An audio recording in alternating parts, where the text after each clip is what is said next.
You're in charge. You're in charge of this thing called the United States government/budget, and it gives you political and fiscal authority to do, quote unquote, the right thing. Yeah.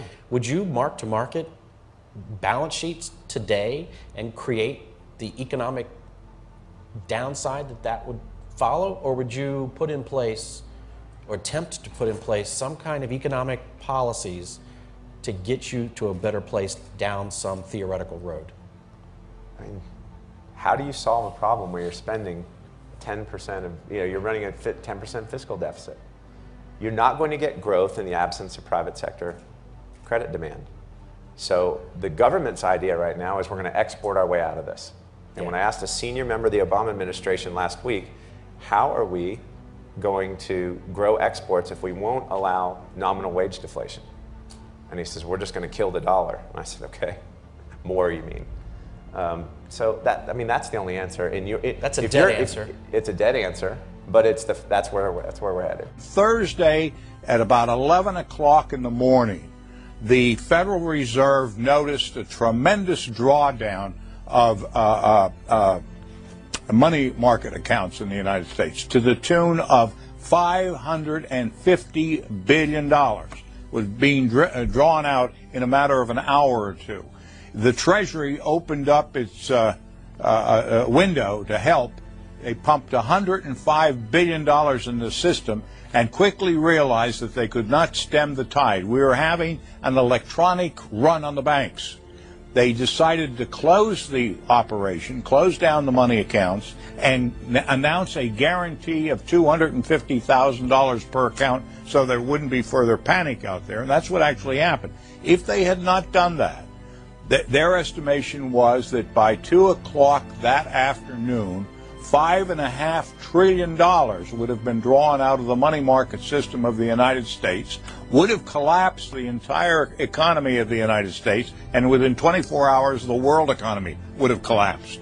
So my bet is that we are going to continue to inflate and continue to destroy the dollar until the world rejects the dollar, and that's what we should be concerned about. I think we should anticipate that, in the future, in the next several years, you're going to see a big collapse of this. And then we have to talk about what kind of a monetary policy, why we need to bring our troops home, why we have to quit expanding the deficit every day and raising these debt limits and planning on total socialized medicine. That all has to end, and it's going to end because it's going to fail. I think we should anticipate that. And I look at it like a building standing but no foundation. Yeah, it's sort of sitting there and wobbling, but it hasn't crashed. And I think it will because, the financial system is so unstable. It's totally based on debt and confidence in a dollar and confidence in the Fed that they'll always print the right amount of money and they'll always keep the interest rates right and they'll always bail out everybody that needs bailed out, which I think is a total hoax. So the big event could occur next week, but so far, there has been a steady erosion in that direction. Are you concerned about the continued increase of militarized police and that martial law could come during a collapse? Absolutely. That should be a major concern. The Obama administration is openly escalating its campaign against private gun ownership and shaking up the top ranks of the military command structure. But is it also preparing to make war on the American population? According to a person identified as a former senior military official, the answer to that shocking question is yes. World-renowned educator and human rights activist Jim Garrow says that the source is a man regarded as one of America's foremost military heroes. He told him that President Obama is using a new litmus test for determining who will stay and who must go among top-ranked military leaders. That test is whether they will fire on U.S. citizens or not. Dr. Garrow says that his source made the disclosure in order to sound the alarm over the administration's plans. Could you please explain what exactly is this new litmus test being used by the Obama administration?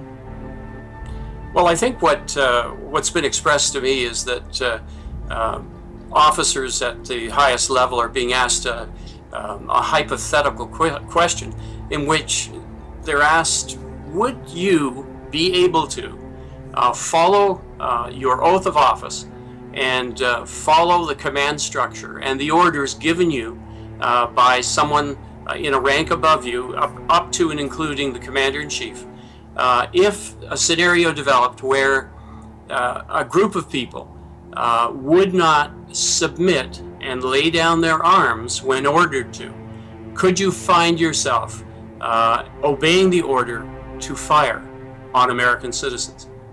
That was what was presented to me.